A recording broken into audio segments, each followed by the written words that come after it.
فيلمنا بيبدأ بفايلت وهي قاعدة بتتكلم مع واحدة مريضة نفسيا بتحاول تساعدها تتخطى كل اللي مرت بيه من وجع ومواقف صعبة، وهي مركزة في الكلام بتجيلها رسالة من هنري صاحبها بيقول لها مش ناوية تيجي نغير جو شوية، وفجأة تلاقيه بيخبط على الشباك كانت هتروح فيها من الخضة، وبيقول لها انه جاي يشوف العادات، ولما بيمشي بتدخل تطمن على ابنها توبي وبتقعد تلعب معاه شوية. بعدها بتيجي اختها جين، واول ما بتشوف لبس فايلت بتقول لها انت رايحة تقابلي حد، ده شكلك كأنك داخلة محكمة الأسرة، قومي غيري وتعالي. ومن هنا بنفهم ان فايلت كارهة الرجال بسبب اللي عمله اب توبي فيها زمان، ومع انها بتفكر تبدا حياه جديده لسه متردده، لكن في الاخر بتقتنع انها تدي لنفسها فرصه وتلبس حاجه تليق بيها وتوصي جين على توبي، وبتقول لها ميعاد نومه الساعه 8 وكمان الكاميرات شغاله في البيت عشان تطمن. وبعدها بتخرج على المكان اللي قال لها عليه هنري وبتوصل قبله بشويه، فبتقعد تستناه في البار وهو بيبعت لها رساله انه قرب يوصل. ومن كتر توترها كانت ماشيه بتخبط في الناس لدرجه ان واحده من اللي شغالين قالت لها انت اول مره تقابلي حد، شكلك قلقانه قوي. فايلت بترد ان بقالها 5 سنين مش طايقه الرجال، ولسه بتتكلم بيجي واحد دمه تقيل اسمه ريتشارد بيقول لها نتعرف. قالت له ثانك يو، انا مستنيه حد اصغر منك بكتير. وبعدها بيجي عازف البيانو بيسالها تحب تسمع ايه، بتقوله انها بتحب اغنيه بيبي شارك عشان ابنها مهووس بيها. وبيوصل هنري بيعتذر عن التأخير وبيقول لها إنه دايما شايل شنطة كبيرة معاه عشان الكاميرات بتاعته اللي مش بيقدر يستغنى عنها، وبيقعد يحكي لها إنه مش مصدق إنها أخيرا وافقت تقابله بعد سنين من الكلام، خصوصا إنها ما كانتش بتحب موضوع المقابلات ده، وهي بترد عليه إنها وافقت عليه لأنه محترم وما طلبش منها صور ولا حاجات سخيفة. وكل شوية تبص في الموبايل عشان قلقانة على توبي، فهنري بيفتكر ويديها هدية لتوبي، قولي له أنكل هنري بيصبح عليه. وبعدها بيجي ماد الكرسون بيقول لهم إنه هيخدمهم الليلة، بس بتيجي رسالة على موبايل فايلت وافقة على طلب الصداقة، وبتقول لهنري إن في عيل ممل بيزن عليها، وبعد شوية ببعت لها سهرة سعيدة يا حلوة، فتحس إن اللي بيبعت موجود في المكان. تبدأ تبص حواليها بس الناس كلها شكلها مشغول، وبتتفاجئ اكتر لما تكتشف انه عارف اسمها وهي اصلا ما قالتوش لحد. هنري يشغل البرنامج ويفهم ان اللي بيبعت الرسائل موجود معاهم في المطعم، ويعرف كمان ان الحمام هو المكان الوحيد اللي ما فيهوش شبكه. وفجاه تيجي رساله ما تحاوليش مش هتعرفوا انا فين، ودي بتخليهم يتاكدوا ان الخطر قريب جدا. ولسه مات جايب المشروب، تيجي رساله تانية بصي على كاميرا البيت، بتشغل الكاميرات وتشوف توبي وجين، وفجأة تلاقي واحد بيشاور لها على الكاميرا وهو ماسك سلاح. وقتها بتحس ان الدنيا بتلف بيها، وهنري بينادي عليها ولسه هتقول له الحقني، يطلع صوت الراجل من الكاميرا اوعي تفتحي بقك. تحاول تكلم جين بس بيبعت لها ويقول لها انا شايفك وتليفونك متراقب، لو فكرتي تبلغي الشرطه او تمشي من المكان ابنك هيموت. هترجع تقعد مكانها وهي بترتعش من الخوف، وبالصدفه تخبط في ريتشارد تاني بيقول لها مالك بتعيطي ليه، تقول له من الفرحه، وتدخل الحمام وهي عماله تبص على الكاميرا. واول ما بتسمع بنات دخلوا تجري عليهم وتقول لهم الحقوني، بس تيجي رساله اوعي تطلبي منهم حاجه، فبتحاول تمثل انها عايزه قلم كحل وتكتب لهم انها في ورطه، بس القلم بيتكسر. البنات بيفتكروا انها سكرانه وبيسيبوها، وهي بتدور في الحمام بتكتشف ان في ميكروفون ولسه هتشيله، تلاقي واحده داخله فتطلع على طول وترجع لهنري اللي لاحظ عليها التوتر، وبتقوله انها قلقانه على توبي، وده بيخليه يفتكر انها بتحاول تبعده عن ابنها وهي مش عارفه تشرح له. فجاه تلاحظ مايك تاني على الترابيزه ويبعت لها رساله تفتكري انا مين. وقتها تحس انها هتتجن وتقول لهنري انها متوتره عشان عندها فوبيا من المرتفعات والترابيزه جنب الازاز، فيقوم يطلب من مادي يغير لهم المكان. لسه هيقوموا تيجي رساله تاني ارجعي مكانك فورا، فترجع وتقول لهنري انها فائت خلاص بقت تمام، وتلاحظ ان حواليهم كاميرات من كل اتجاه، ويبعت لها تاني فرفشي كده شويه عشان لو هنري شك توبي هيموت.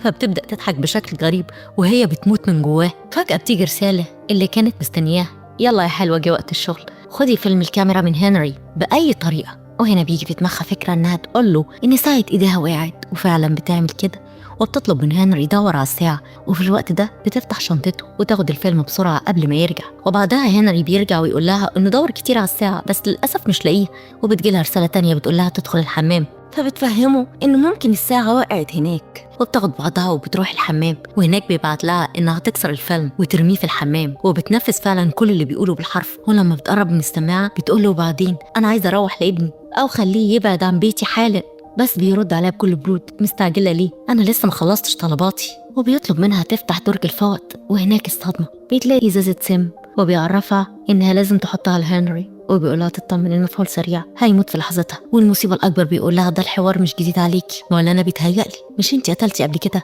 وما كانش قدامها حل غير انها تسمع كلامه. ولما طلعت لقيت واحده من العاملين في المكان، فبتقول لها انها لقيت الساعه، فقالت لها انها لسه بتدور عليها. واول ما شافت الفون في ايديها جريت وراها، ولما البنت رجعت شغلها مسكت الفون بسرعه وكلمت الشرطه، ولسه بتقول ابني مخطوف الشبكه فصلت، وحاولت تبلغ عن النت الجهاز فصل هو كمان، وهنا جات لها رسالة منه: فكك من شغل العيال ده، أنا عارف كل خطواتك.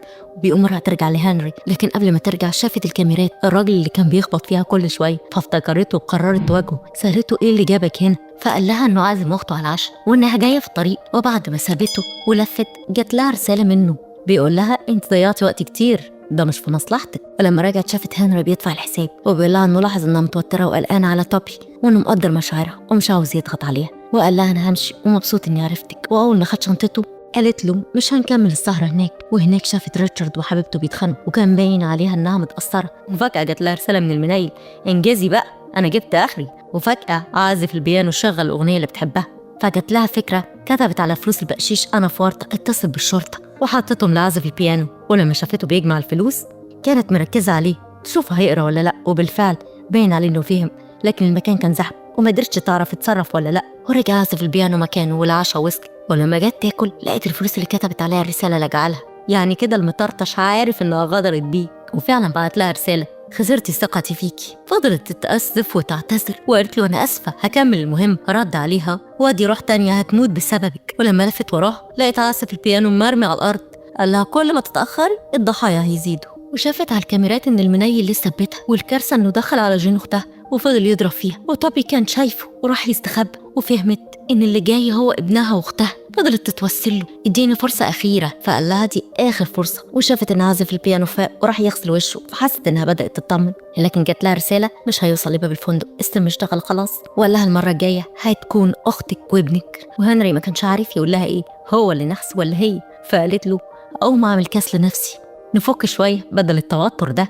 وأول ما قامت شاف هنري الساعة بتاعتها اللي كانت بتقول إنها ضاعت، وعرف إنها كدابة. أما هي فكانت بتحضر المشروب ولسه بتحط السم، جات لها رسالة: اعملي كده على الترابيزة. ورجعت لهنري ادالها الساعة وسألها: إيه الأفلام دي؟ أنا عاوزة أساعدك تكلمي. بس هي كانت تايهة من الرعب على ابنها ودماغها ما كانتش معاه، وفضلت تفتكر أيام ما كان جوزها بيطلع عينيها. وقالت له: أنا عشت حياة صعبة، ضرب وإهانة، استحملت عشان توبي. فوساها وقال لها إنه شاف فيها الحب اللي كان بيدور عليه، وإنه بالرغم إنه مش بيؤمن بالتعارف على النت إلا إنها كانت مختلفة صريحة مش بتتصنع. قالت له: أنا غلطانة، توبي شاف حاجات كتير، شاف أبوه بيبهدلني، وكل مرة أحاول أبدأ من جديد حاجة ترجعني تاني لورا. فقال لها: مش لوحدك، أنا كمان اتصدمت في ناس كتير، ناس كنت فاكرهم ملايكة وطلعوا شياطين. بس لازم نفضل نتمسك بالأمل على طول ما احنا عايشين. وعشان كده أنا جيت بدور على الحب الحقيقي. والاتنين فعلا كانت ماسورة أحزان مفتوحة. فقال لها هنري: كفاية حزن، نشرب كاسين بقى نروض دماغنا. وقالت له: هات ليمون. نسيت أطلب. وأول ما راح يجي طلعت إزازة السم وحطته في كاسه لأنها ما عندهاش خيار تاني. بس لما طلب الليمون البنت اللي شغالة استغربت وقالت له: أنا عرضت على فايلت قبل كده، قالت إنها مش بتحب الليمون. وهنا دماغه بدأت تربط الأحداث، وفي اللحظة دي جات لها رسالة: استعدي. ورجع هنري بالليمون. ولما جه يشرب عملت نفسها وقعت الكاس عليه، وقالت له: أسفة، وقعت الكاس بالغلط. ولما راح الحمام ينظف هدومه بعت لها رسالة: فاكرة نفسك ذكية. وفي نفس اللحظة البنت اللي كانت صاحبتها في البار جات لها وقالت لها: مالك وشك شاحب من ساعتها. ولما فايلت لاحظت التصرفات الغريبة اللي بدأت تظهر على البنت راحت تطمنها، سألتها لو هنري هو السبب، وقالت لها: لو في حاجة مضايقاكي ممكن أساعدك، تمشي وتسيبيه. بس الغريبة إن قالت لها إن الرجالة هنا محترمين جدا. وبعد كده فضلت فايلت تسألها عن الناس اللي في المكان، وهنا البنت قالت كلمة كشفت حاجة كبيرة: ريتشارد كان بيراقبها طول القعدة. وقتها فايلت ربطت كل حاجة ببعض وفهمت إن هو اللي بيعمل كده. والبنت الغلبانة كانت فاكرة إنه معجب بيها، لكن الحقيقة إن هو الشيطان في صورة ملاك. وبعدها فايلت أخدت كاسين وراحت على ريتشارد اللي كان لابس قناع الملاك وبيكلمها بحب واحترام. بس هي خلاص بدأت تفهم اللعبة. أول ما قال لها: أنا معجب بيك يا فايلت، سألته: ما أنت عرفت اسمي منين؟ وهنا وشه اتغير وبدأ يتوتر. قال لها إنه معجب بذكائها وطلب منها تقعد، ويبدأ يعترف لها إنه كان متابعها وإن كل خطتها فشلت. وقال لها إن الترابيزة بتاعته بعيدة عن الكاميرات، يعني مستحيل تثبت عليه حاجة. لكن فايلت قالت له: حتى لو حصل حاجة لهنري في نسخ احتياطي لكل الأدلة اللي بيدين ريتشارد في جرائم الاختلاس، وإنه هيتفضح عاجل أم آجل. وبيقول لها: ما تقلقيش، الموضوع ده كمان ليه حل، وطول ما معايا فلوس الكل هيسكت. وكمان قال لها إنها ما تقدرش تثبت عليه حاجة، ده حتى هي نفسها مشكوك فيها بسبب قضية جوزها. وهنا بترد عليه وتقوله إنها ما عملتش فيه حاجة وإنه خلص على نفسه. وهنا بيقول لها إن هو اللي قتل عازف البيانو عشان بس تحاول يساعدها، وبيحاول يرمي التهمة عليها. وبيقول لها كمان إن الكاميرا اللي قدام ترابيزتها سجلت اللحظة اللي حاطت فيها السم لهنري، يعني خلاص هي وقعت. فجأة بيوصل هنري وريتشارد بسرعة بيقدم له الكاس اللي فيه السم الحقيقي، وهنري بيرفع الكاس بكل براءة وبيقول لفايلت إنه مستنيها على الترابيزة. وفي اللحظة دي ريتشارد بيبلغ أعوانه إن هنري شرب السم، وهو بيكمل أكله كأن مفيش حاجة. وقبل ما بيخلص طبعه فايلت بتقول له لا تيجي بقى تاخد المفاجأة الحلوة دي مني. انت فاكر ان الستات ما بتفكرش انها كانت بتمثل لما حطت السم لهنري، وان السم الحقيقي في طبقه هو. وهو بيتصدم وبيجري زي المجنون، بيمسك سلاح ويبدأ يطارد فايلت، واي حد يقف في طريقه بيخلص عليه. حتى هنري خد رصاصة في كتفه، وبسرعة بيتصل ريتشارد برجالته وبيقول لهم يخلصوا على توبي وجين. وفي الوقت ده فايلت بتستغل ان الرصاصة شرخت الازاز وبتحدف لعبة توبي على الازاز، والإزاز بيقع والهواء بيسحب ريتشارد.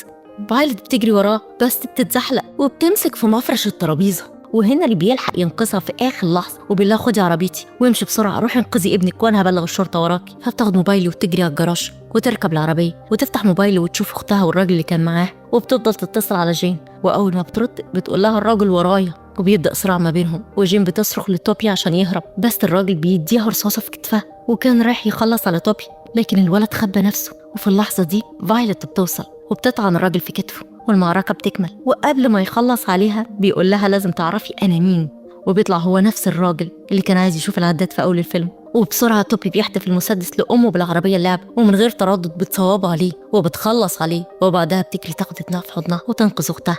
وبعد كام يوم الشرطة بتقبض على كل النصابين بعد ما اتأكدوا انهم سرقوا فلوس البلد. وفي وقت ده هنري بيكون في المستشفى، وفايلت بتروح تطمن عليه، اصل هو واختها في نفس المستشفى. ما هو المخرج ما حبش يلف كتير، هو بتقول انها كانت مقابله مهببه على دماغه، بس هنري كان معجب بيها جدا وعرض عليها الجواز لانه حس انها ست طيبه. شكرا جدا على دعمكم، احنا وصلنا ل 500 مشترك ونفسنا نوصل ل 1000 قريب عشان نقدر نكمل ونقدم لكم محتوى اكتر واحلى. ولسه ما اشتركتوش دوسوا على اشتراك وخليكم معانا.